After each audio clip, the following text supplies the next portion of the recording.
Welcome back to the Small Biz Junkie podcast. You know, something we really love doing here is taking these super insightful books that you, our listeners, share with us and kind of dissecting them, pulling out the really good stuff.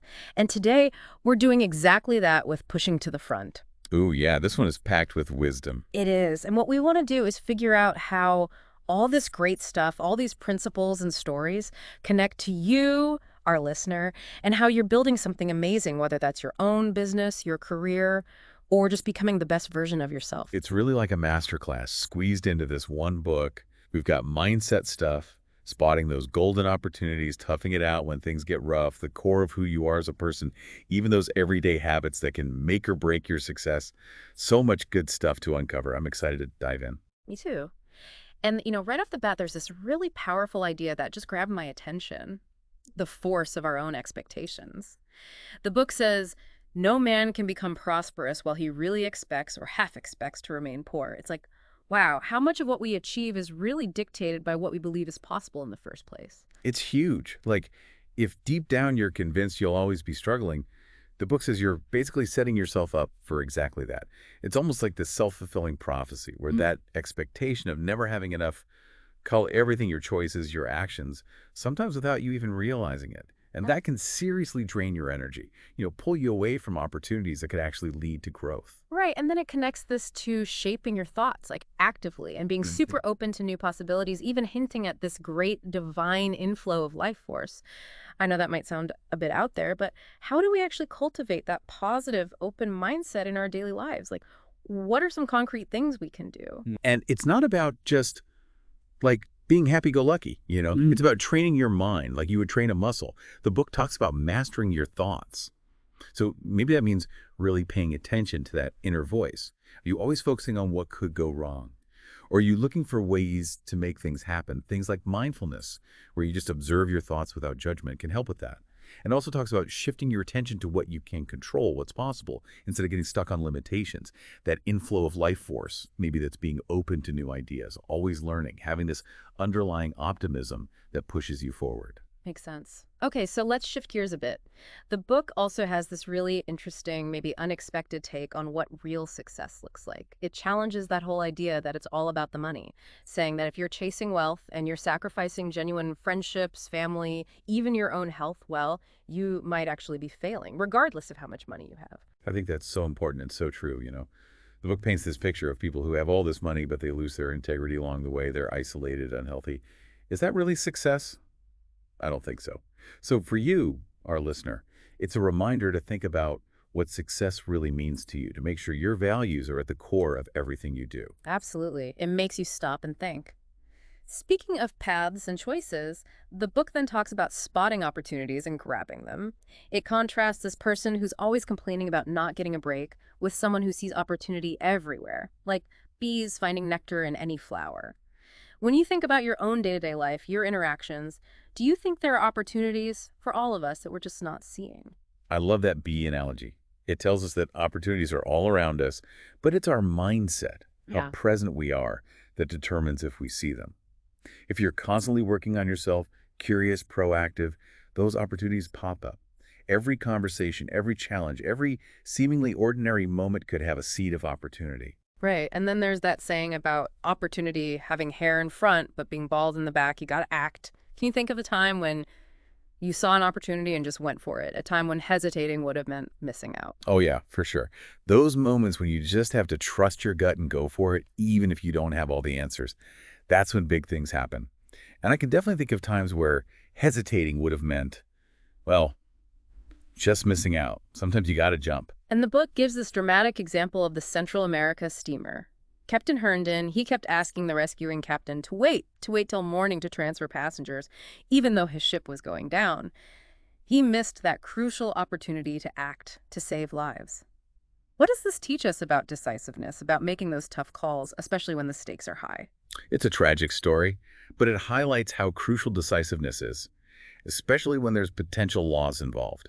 Waiting for the perfect moment or a less risky option, it just might not happen. Sometimes you have to act fast, make the tough call.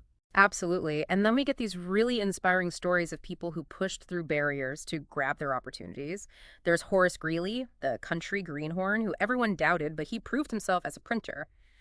What does his story teach us about dealing with those initial setbacks, those no's, when you're trying to break into something new? It's like rejection isn't the end. It's a challenge to prove yourself. Hmm. Greeley, he didn't let those doubts define him. He got his chance, did amazing work, and silenced those naysayers. So you, our listener, when you face those no's, don't let them stop you. Use them as fuel to show what you're capable of. Totally. And then we have Thomas Edison starting out as a newsboy. Hard to imagine, right? But what does that tell us about how even seemingly ordinary beginnings can lead to extraordinary things? I think it shows that your potential isn't limited by where you start. It's about what you do with it. Edison was curious, resourceful. He set up his own little lab even as a newsboy. So it's about nurturing your passions, seeking out knowledge wherever you are. Those early experiences, they can build this incredible resilience and drive. And that leads perfectly into this theme of perseverance grit that runs through the book. We see the intense backlash against the Liberator and the courage of Garrison and Lovejoy, who stood up for their beliefs despite threats and violence. What does that tell us about the strength it takes to stay true to what you believe in, even when faced with so much resistance? They faced so much more than just disagreement. They faced real danger, and they didn't back down. It shows how meaningful change often comes from immense courage, from refusing to compromise your principles. Sometimes standing firm is the hardest thing to do, but it's often the most important. Absolutely. Then we have John Bright, who broke through social barriers to advocate for the poor. His story is all about overcoming those limitations that seem so ingrained in society. How do you think he did it? He had this deep empathy, a clear purpose, and that fueled his determination to break those barriers. It's like, even when those obstacles seem insurmountable, if you're passionate and refuse to let those limitations define you, you can make real change. And then there's Michael Faraday. From delivering newspapers to apprentice to a bookbinder, then he becomes this renowned scientist. His fascination with the Encyclopedia Britannica, attending lectures, it shows the power of being curious and seeking knowledge on your own. And then, of course, there's Sir Humphrey Davy recognizing his potential, which really highlights the impact of mentorship and being open to talent wherever it might be. Faraday is like the poster child for self-directed learning. His love of knowledge wasn't limited by his circumstances. He read, experimented, reached out to Davy, even though it was a bold move. It shows how much we can achieve by taking ownership of our own learning. And Davy being open to seeing that potential in someone from a completely different background, that's mentorship at its best. And then we have Disraeli, rising from pretty humble beginnings to become the Prime Minister of England. Prejudice, setbacks, he faced it all, but with this determined will, as the book puts it. And that quote of his, "The time will come when you will hear me." That's the sound of someone who deeply believes in himself, even when things look really bleak. What a story of resilience. It's like, even with all those setbacks, he never lost sight of who he was and what he wanted to achieve. That quote is so powerful because it's about this inner belief that transcends current circumstances. It's a reminder that persistence, coupled with belief in yourself, can overcome almost anything. It's inspiring, for sure. And then there's Henry Clay, the mill boy of the slashes, who became a great orator and statesman, and he had very little formal education. He's all about the power of self-study, using those spare moments to learn. Makes you think about how we use our own time, doesn't it? Clay is proof that a formal education doesn't define you. It's about that hunger for knowledge, that willingness to learn. He used every spare moment. It shows how much we can accomplish with even small pockets of time if we use them wisely. That's a good challenge for all of us, right? Then there's this really interesting contrast. The guy searching for diamonds in far-off lands and the guy who finds them on his own property. What's the message there? It's so easy to get caught up in searching for something better, something out there, and miss what's right in front of us. The contented guy, he was open to the possibilities in his own backyard. It's about being present, appreciating what you have, and recognizing that success might be closer than you think. Yeah, it's a good reminder to be more aware. And the book throws out this stark truth. 4 things come not back: the spoken word, the sped arrow, the past life, and the neglected opportunity. It makes you think about those missed chances, doesn't it? It does. It makes you want to be more present, more intentional about your choices. It's a reminder to not let those opportunities slip by, because sometimes they really don't come back. It's a little scary, actually. And then this line: "The world is no longer clay, but rather iron in the hands of its workers, and men have got to hammer out a place for themselves by steady and rugged blows." Whoa. It really puts the responsibility for success squarely on us, doesn't it? It does. It's a great image, isn't it? That iron being shaped by hard work, persistence. Just saying success isn't handed to you. You have to actively create it, put in the work, and be resilient. Forging your own path, literally. Okay, then we get these amazing examples. Grace Darling and Chelsea Frost, they achieve so much by utilizing those odds and ends of time. What's the takeaway for us here? How can we leverage those seemingly small bits of time we all have? These stories are so encouraging. We all have those little pockets of time and they add up. It's about being intentional. Maybe it's 15 minutes of learning a new skill, pursuing a hobby, or just reflecting. Those small bits of time, used wisely, can lead to big things. Yeah, we all have those moments, just got to be smarter about how we use them. The book also talks about John Q. Adams complaining about wasted time. Then we see Carlyle, Tennyson, Browning, Dickens, all fiercely protecting their work time. It's like a call to action, especially in our world of distractions. How do we protect that precious time, the time we need to do the things that truly matter? Right. In our world of constant pings and notifications, being able to focus is like a superpower. These guys, they knew how crucial it was to have that uninterrupted time for deep work. So it's about setting boundaries, turning off those distractions, and sometimes it's even saying no to things so you can protect that space for what's really important. It's true. And it's so inspiring to see all these examples. Spencer, Lubbock, Southey, Hawthorne, Franklin. They achieve fame, they make significant contributions, all outside of their regular jobs. It's like your formal job doesn't have to define your limits. Exactly. They use their free time to pursue passions, to make a difference.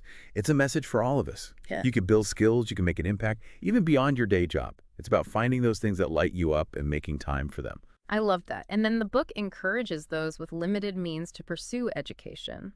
There are stories of students at Yale, the University of Michigan, working to pay for their studies. We have Dr. Eliza M. Mosher's observations about students finding resourceful ways to earn money, and Sherman living on a small scholarship and his earnings. It really speaks to the dedication and resourcefulness of those who truly prioritize education. It's about that hunger for knowledge, right? They found ways, they were creative, and that, quote, unearned money does not enrich.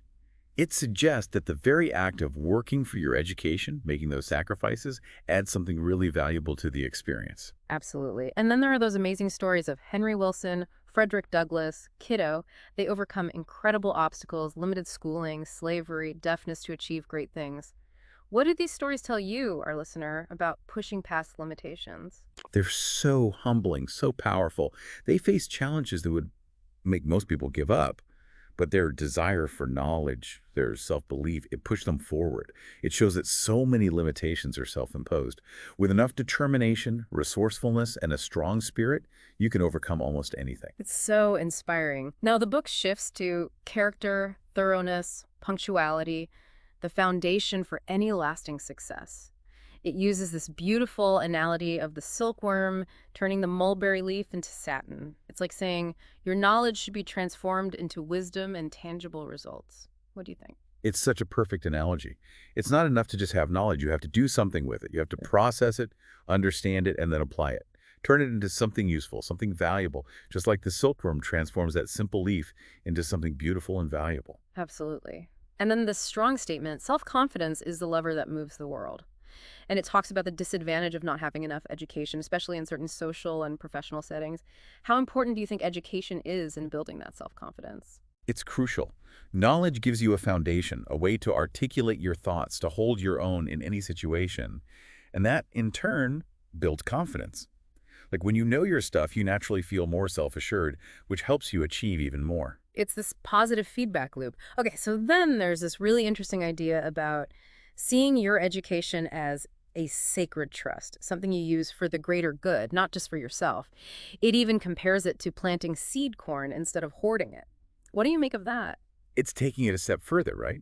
It's saying that knowledge isn't just for personal gain. It's a responsibility to use what you've learned to make a positive impact on the world around you. Like if you hoard all those seeds, you're limiting their potential. But when you plant them, they grow and multiply and benefit everyone. Yeah, it's a beautiful way to look at it. And then it talks about the college graduate who just lives this mediocre, self-absorbed life, completely wasting those privileges. What a stark contrast, right? It's like a wake-up call to use your opportunities to make a real difference. It is. Education opens doors, creates opportunities. And if you just coast, If you don't do something meaningful with those advantages, it's like a wasted potential, not just for you, but for the world. And this really hits home. The call to make life a glory, not a grind. To not sacrifice your ideals and values for money or status. It ties back to that idea of redefining success, right? Absolutely. It's about living a life that's truly aligned with who you are, what you believe in, a life filled with purpose, not just chasing empty rewards. It's about finding that deeper meaning and making sure your actions reflect your values. And then we get these examples of people like Pascal, Reynolds, Turner, Lorraine, Moliere, Guido. They were all pushed toward one path, but they ended up finding their true calling somewhere else. What a great lesson in following your own instincts and not being afraid to make a change, even a big one. These stories are like permission slips to change course, to say it's okay to deviate from the plan, to trust your gut and go after what feels right, what you're truly passionate about. Sometimes those initial paths, they're not the right fit, and that's okay. It's about finding that thing that really lights you up. And then the advice to look at failures not just as setbacks, but as clues. Like, maybe the work you're trying to do just doesn't align with your abilities. There are all these examples, Cowper, Moliere, Voltaire, Petrarch, Cromwell, finding success in completely different fields after initial setbacks. It's so normal to try things, to fail, and then to find that thing that really clicks. It reframes failure as information, as a learning experience. Like, if something feels like a constant uphill battle, maybe it's a sign that your talents lie elsewhere. These examples show that it's okay to experiment, to pivot, and to ultimately find that path where you can truly thrive. You know what? This feels like a perfect spot for a quick break. For more insights on growth and success, make sure you check out www.smallbizjunkie.com. We've got tons of resources waiting for you there. All right, back to our deep dive. Back to it. So Franklin says, "He that hath a trade hath an estate, and he that hath a calling hath a place of profit and honor." It's more than just making money, right? It's about your work shaping who you are as a person. I love that quote. It's like, your work is an extension of yourself. A trade gives you skills, a sense of purpose. But a true calling, it's something more. It aligns with your values. It fuels your passion. That's where the real profit and honor come in, I think. Absolutely. And the book talks about how a discontented mind, how that negativity can really impact your physical health. It's a connection we often forget, right? Right. We tend to think of mind and body as separate, but they're so intertwined. When your mind is filled with negativity, it takes a toll on your physical health. It impacts your energy levels, your immune system, everything. So cultivating a positive mindset, it's not just good for your mental health, it's crucial for your physical health too. And then the book gives these examples of people working in dangerous jobs for higher wages, even though they know the risks, and some even resist safety measures because they're afraid of earning less. It's a stark reminder of how economic pressures can influence our choices, even when it comes to our own well-being. It's heartbreaking. Yeah. It shows the very real struggles people face when they're just trying to make ends meet. The desperation to earn more can outweigh those concerns about safety, even their own health. It's a reminder to be compassionate and to understand those complexities. It is. And then this advice about resting one part of your brain by using another, like people who accomplish a lot across different fields, and the dangers of overworking one set of brain cells, it's like cross-training for your mind. I love that analogy. It's so true. We often get stuck in these mental ruts, overusing the same neural pathways. But by engaging different parts of your brain, you prevent burnout, boost your creativity, and actually improve your overall brain function. It's like giving your mind a chance to stretch and breathe. Yeah, we gotta be more intentional about that. And then this idea that the world demands that you do something meaningful, that you become a king in your line. No wasted potential, right? And Garfield's advice to choose a job that challenges you intellectually helps you grow as a person and makes you a better citizen. It's a high bar, but it's about finding that work that really matters. It's about aiming high, finding that sweet spot where your passions and skills intersect and where you can make a real contribution. And it's not about settling. It's about pushing yourself to be the best you can be, to continuously learn and grow in whatever field you choose. Master your craft, right? And the book stresses the importance of mastering your calling in all its details because nothing is small which concerns your business. It's about that attention to detail, that dedication to excellence in every aspect of your work. Absolutely. It's so easy to dismiss those seemingly little things, but it's those details that add up to create a truly excellent product or service. It's about taking pride in your work no matter how small the task and making sure everything you do reflects your commitment to quality. It's like craftsmanship applied to your work. And then this really interesting concept of Almost a success. The person who has the potential but never quite reaches it because of inconsistency. It's all about finishing what you start and being persistent. Oh, it's so frustrating, isn't it? To see someone with so much potential just fade away. It highlights the importance of follow-through, of that grit to keep going even when it gets tough. Success isn't a sprint, it's a marathon. Persistence is key.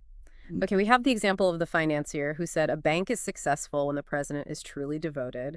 And then we have Dickens completely immersed in his writing. What does this tell us about the power of enthusiasm, of really loving what you do? It's like that spark, that passion that makes all the difference. When you're truly invested in what you're doing, it shows. It infuses your work with energy, creativity, and that drive to excel. That's what sets apart the good from the truly great, I think. And it's so inspiring to see the accomplishments of all these young figures throughout history. Hercules, Alexander, Napoleon, Byron, Raphael, Poe, Romulus, Pitt, Bolingbroke, Gladstone, Newton, Keats, Shelley, Luther, Chatterton, Whitefield, Wesley, and Hugo. It's like a giant billboard saying you can achieve amazing things even at a young age. It really challenges that notion that you have to be older, more experienced to make a significant impact. Young people have energy, passion, fresh perspectives. Yeah. These examples show that age is not a barrier to making a difference. So true. Now, the book talks about the crucial role of punctuality and accuracy. We have Governor Andrews' quick response to President Lincoln's call for troops, which really highlights how important being timely and accurate can be, especially in those critical moments. It's about being reliable, dependable.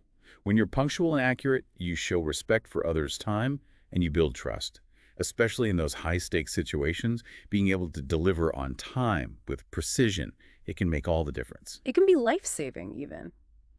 Then there's Sir Walter Raleigh. When asked how he accomplished so much, he said, "When I have anything to do, I go and do it." Simple, but so powerful. It's like the antidote to procrastination. It's such a great reminder to just take action. So much time and energy are wasted on overthinking, planning, delaying. Raleigh's approach was just do it, and it clearly worked for him. And then there's Webster and Greeley, both incredibly busy people, yet they were known for their punctuality. And then there's the saying, punctuality is the soul of business. It's about respecting time, both your own and that of others. It's about professionalism, about being someone people can rely on. Yeah. When you make a commitment, you honor it, you show up on time. It builds a strong reputation and makes people more likely to trust you and want to work with you. Okay, shifting gears a bit, the book talks about the impact of how you present yourself and the importance of courtesy. We have that quote, "The character is subdued to what it is clothed in," and Elizabeth Stuart Phelps' observation about the moral strength that can come from wearing clean linen. It's interesting, right? The connection between our outer appearance and our inner state. There's definitely a psychological component to how we dress and present ourselves. Feeling put together can boost your confidence, your self-respect. And Phelps is saying that even something as simple as clean clothes can have a positive impact on your mental and moral well-being. Makes you think twice about that wrinkled shirt. And then the book talks about the power of personality, how some people just have this magnetism, a divine gift of charm that goes beyond looks or intelligence. What do you make of that? It's that certain something, right? That energy, that warmth that makes people want to be around you. It's about how you make people feel. Sometimes it's more powerful than any amount of knowledge or beauty. It's true. And then there's this emphasis on courtesy, how essential it is for success in business and life. It says that rude manners can be a real disadvantage no matter how talented you are. Courtesy, respect, these are the foundations of strong relationships. No matter how skilled you are, if you're rude or disrespectful, you push people away. It's about recognizing the value of every interaction, treating everyone with kindness and consideration. And it talks about the importance of surrounding yourself with well-bred, cultured people to improve your conversation skills and overcoming shyness by practicing. It's about actively seeking out those environments that help you grow. It's like an apprenticeship for social skills. You learn from observing, from interacting with people who are articulate and thoughtful. And like any skill, conversation gets better with practice. Don't be afraid to put yourself out there, to engage, to learn from those interactions. Edward Everett with his captivating presence, and General Grant with his quiet courtesy, two very different styles, but both powerful examples of how impactful good manners can be. Right. It's not about being stuffy or formal. It's about being genuine, respectful, considerate. Both Everett and Grant, in their own way, left a positive and lasting impression on others. It's about finding your own style of courtesy, what feels authentic to you. We also have Cowper talking about the value of modesty, good sense, good breeding, Montesquieu's principle of not listening to gossip, and Emerson's beautiful analogy of manners as the invisible cloth of a princely nature. These are all about the core of good character, aren't they? They are. It's about who you are at your core. It's about integrity, respect, kindness. It's about those qualities that shine through in everything you do, how you treat others, how you carry yourself. And the book says that good manners, thoughtfulness, and sympathy are like the open sesame to the best of society. It's about the power of kindness, that gentleness that opens doors. It's about recognizing that success is not just about individual achievement. It's about the relationships you build, the connections you make, and kindness, empathy. That's what creates those strong and lasting bonds. Then we see examples like Garrison being polite to a mob and Christ's courtesy to his persecutors. And St. Paul's speech before Agrippa is held up as a model of dignified courtesy. It's amazing, right? Even in the face of such hostility, that choice to remain composed and respectful. It's an incredibly powerful choice. It takes immense inner strength to maintain composure and respect in those situations. It's a testament to the power of your own values, your own character. And sometimes it can even disarm the hostility, creating an opening for understanding. And then there's the story of Mr. Butler, who gained so much just by being kind to a little girl. It's a reminder that even those small acts of kindness can have a ripple effect. It's so heartwarming. It shows that kindness is never wasted. That small gesture of compassion, it resonated through the community and ultimately benefited Mr. Butler in ways he probably never imagined. So true. Okay, now the book dives into overcoming weaknesses and building good habits. It talks about using heroic treatment for morbid sensitiveness, basically focusing less on yourself and more on others. It's like shifting your perspective outward, right? Instead of dwelling on your own insecurities, you focus your energy on understanding others, connecting with the world. That outward focus can help you overcome that tendency to overanalyze and get stuck in your own head. And the book talks about the danger of being too focused on book learning, becoming a bookworm who loses their individuality, and the importance of developing common sense through real-world experience. It's about finding that balance, right? It is. Books are great, knowledge is important, but it's not enough on its own. You need that real-world experience to ground your knowledge, to develop that practical wisdom, to learn how to navigate the complexities of life. The book highlights the power of tact and common sense, even over raw talent or genius. It uses examples like Walpole and Charlemagne, and it ties back to that idea of seizing opportunity. Tact, common sense, these are like the secret weapons of success. It's about understanding people, understanding situations, and knowing how to act effectively. And it's not enough to just see an opportunity. You have to act to make a move. Then the book talks about nature, the accuracy and precision of a rose blooming, crystals forming, snowflakes. It's like a model for how we should approach our own work. It's a beautiful analogy. Nature is full of this incredible precision, this perfection. And it's like an invitation for us to bring that same level of care and detail to our own work, to strive for excellence in everything we do. And the need for truth. Sir Thomas Browne said truth is the only thing that has permanence. And then it talks about the incredible vision of Siberian people and how many astronomical discoveries were made with fairly basic tools. It's all about accuracy, both in our observations and in our character. It's about being true to yourself, true to your work. Accuracy, integrity, these are the foundations for anything that truly lasts. It's about doing your due diligence, getting it right, and making sure your work and your life are built on a solid foundation of truth. And then Tampion and Graham being honored in Westminster Abbey for their dedication to accuracy. It's like accuracy is a virtue. It really elevates that commitment to precision, to getting it right. It's saying that these qualities are not just about technical skill, they're about character, about integrity, and they're worthy of recognition and respect. The book then urges you to never settle for fairly good, but to strive for excellence, to make quality your trademark. It's about setting a high bar for yourself. Absolutely. It's about always pushing yourself to do your best, to never settle for mediocrity. When you make excellence your standard, it becomes your brand, your reputation, and it opens doors.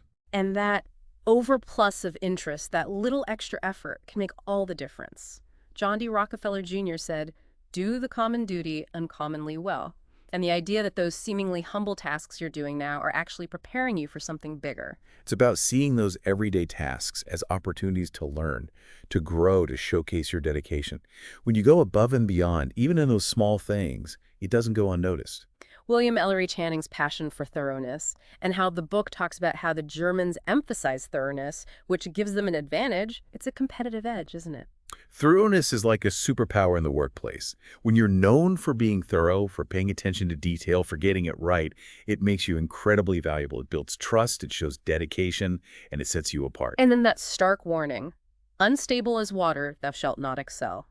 And Edmund Keynes'